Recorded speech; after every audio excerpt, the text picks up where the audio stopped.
નમસ્કાર મિત્રો, આપનું સ્વાગત કરું છું એક નવી જ કહાનીમાં। અતુલભાઈ અને રેણુકાબેનનો નિયમ હતો। અતુલભાઈ અને રેણુકાબેન સવારે હિંચકા ઉપર બેઠા બેઠા બંને વાતો કરતા જાય। અતુલભાઈ છાપું વાંચતા વાંચતા હોંકારો આપતા જાય, સાથે સાથે વાતો પણ કરતા જાય। રેણુકાબેન શાક સુધારવાનું કે એવું જ બીજું ઘરકામ લઈ લે।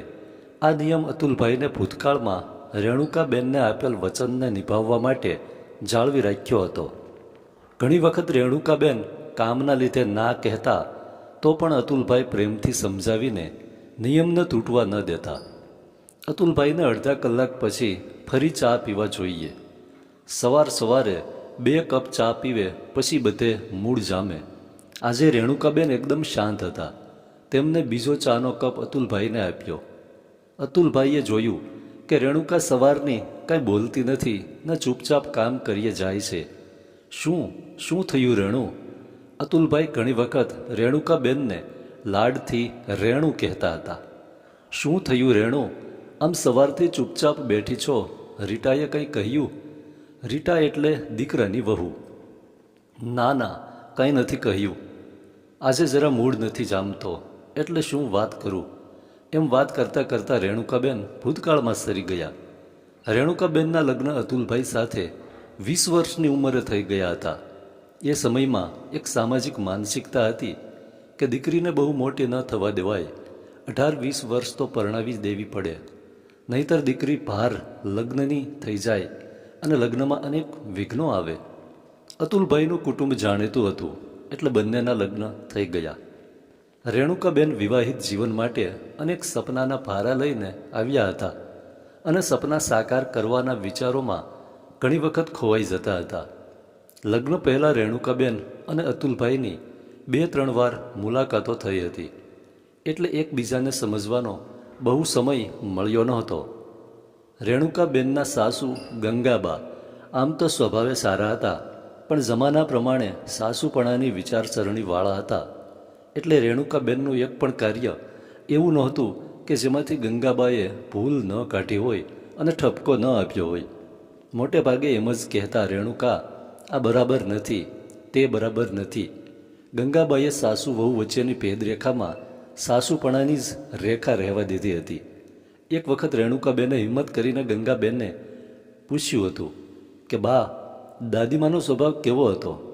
અરે રેણુકા, દાદીમા તો સાક્ષાત સાસુ હતા, બહુ કડક સ્વભાવના હતા। હું તો દાદીમાના સાસુપણાનો 10મો ભાગ પણ નથી।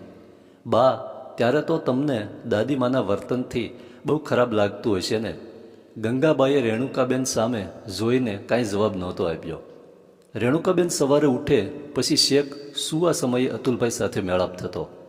ગંગાબા અતુલભાઈની પહેલાંની જેમ જ આખો દિવસ સાર સંભાળ લેતા। એક વખત રેણુકાબેને અતુલભાઈને કહ્યું હતું, હવે તો હું આવી ગઈ છું, તમારી બધી જ જવાબદારી મારી છે। બાને કહો ને કે બા, તારી અવસ્થા થઈ ગઈ છે, રેણુકા હવે બધું સંભાળી લેશે। ત્યારે અતુલભાઈએ કહ્યું હતું, રેણુ, હું તારી વાત સમજું છું, પણ બાને કહીશ તો બા ઊંધો અર્થ લેશે। તો મને વચન આપો કે આપણા દિવસો આવે ત્યારે મને તમે વ્યાજ સહિત બધું પાછું આપશો। અને અતુલભાઈએ વચન આપ્યું હતું। અરે રેણુ, ક્યાં ખોવાઈ ગઈ? શું વિચારમાં પડી ગઈ? રોજની જેમ ગમે તે વિષય ઉપર વાત કર। આપણે ક્યાં જાહેરમાં ચર્ચા કરવી છે? હું અતીતમાં આંટો મારવા ચાલી ગઈ હતી। આપણા દીકરાના લગ્ન પછી તમે મને કહ્યું હતું કે રેણુ, આજે તું સાસુ બની ગઈ છો, પણ ભૂતકાળને નજર સમક્ષ રાખીને સાસુમાંથી સાસુ મા બનવાનો પ્રયત્ન કરજે, પણ ક્યારેય સાસુપણું ન કરતી। એટલે આજે રીટા સાથેની ચર્ચામાં હું મારી જાતનું મૂલ્યાંકન કરવામાં પડી ગઈ હતી। તમે એવી તે શું ચર્ચા કરી કે તારે તારી જાતનું મૂલ્યાંકન કરવાની જરૂર પડી? એવી કાંઈ બહુ મહત્ત્વની વાત નથી। મારે અને રીટાને ચર્ચા થઈ કે 2 જનરેશન, 2 યુગ વચ્ચે એક સૂક્ષ્મ ભેદરેખા હોય છે। વડીલો તેના યુગમાં જીવતા હોય છે અને બાળકો તેના યુગમાં જીવતા હોય છે। ત્રિવેણી સંગમની જેમ 2 યુગ ભેગા થાય છે, છતાં ગંગા જમનાના પાણીની જેમ અલગ અસ્તિત્વ ધરાવતા હોય છે, અને ત્યાં જ આ ભેદરેખાનું મહત્ત્વ છે। રીટાની અને તારી ચર્ચા તાત્પર્યવાળી છે. દરેક સંબંધો એક ભેદરેખાથી જોડાયેલા હોય છે. વાત છે એ ભેદરેખા સમજવાની. દરેકને પોતાનો મત હોવાનો અને એ મત સાચો જ છે એવી માન્યતા પણ હોવાની. અહીં જ આ ભેદરેખાનું મહત્ત્વ છે. જો તેને સમજી જાય તો ક્યાંય મતાંતર નહીં પણ એકરૂપતા ઊભી થશે. તમારી ચર્ચાનો વિષય મને ગમ્યો. એ કૌટુંબિક તેમજ સામાજિક પહેલુંને સ્પર્શતો વિષય છે. પણ રેણુ, આ મૂડ બગડવાનું કારણ શું? તમે સાસુ વહુએ આ ચર્ચા કરી એ તો ઉત્તમ કહેવાય.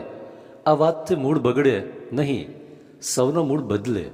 અને જો તમારી જેમ સૌ વિચારે અને મુક્ત મને ચર્ચા કરે તો સમાજમાં પણ બદલાવ આવે જ. મારો મૂડ નથી બગડ્યો, પણ હું ઊંડા વિચાર અને ભૂતકાળમાં ચાલી ગઈ હતી કે આ વાત તો સાચી છે.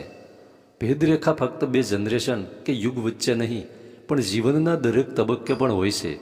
શિશુથી બાળપણ, બાળપણથી યુવાવસ્થા, યુવાવસ્થાથી પુખ્ત અવસ્થા, એમ જ આગળ જતાં વૃદ્ધાવસ્થા સુધીની સફર આ ભેદરેખાની થાય છે.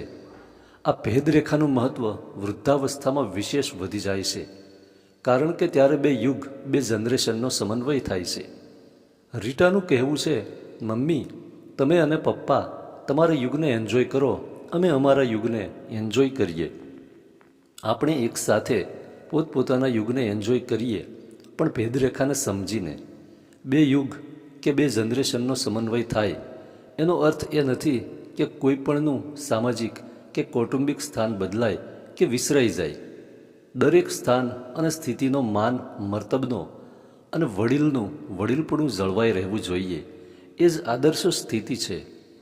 વાહ રીટા, તારી વાત અને તમારી ચર્ચા ખરેખર ખૂબ જ સારી છે. જો બધા જ આ ભેદરેખાને સમજી જાય તો મહદ અંશે કૌટુંબિક ઝઘડાને કોઈ અવકાશ ન રહે. બે યુગનું મિલન ત્રિવેણી સંગમ જેવું પવિત્ર થઈ જાય. પપ્પા, મારી મમ્મી સાથે ઘણી વખત તેમના ભૂતકાળની અને દાદીમાં ગંગાબાની વાત થાય છે.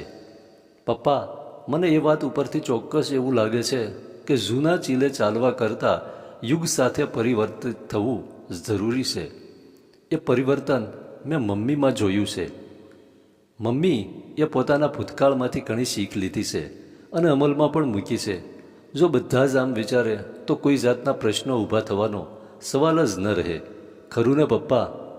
હા બેટા, તારી વાત 100% સાચી છે. હવે મને લાગે છે તમારી ચર્ચાના માનમાં અડધો કપ ચા પી નાખું. રેણુકાબેન હસતા હસતા ઊભા થયા. તમારે ચા પીવાનું કોઈ બહાનું જ જોઈતું હોય છે. એમ તો એમ તારી સાથે બેસીને અડધો કપ ચા તો પીવા મળશે.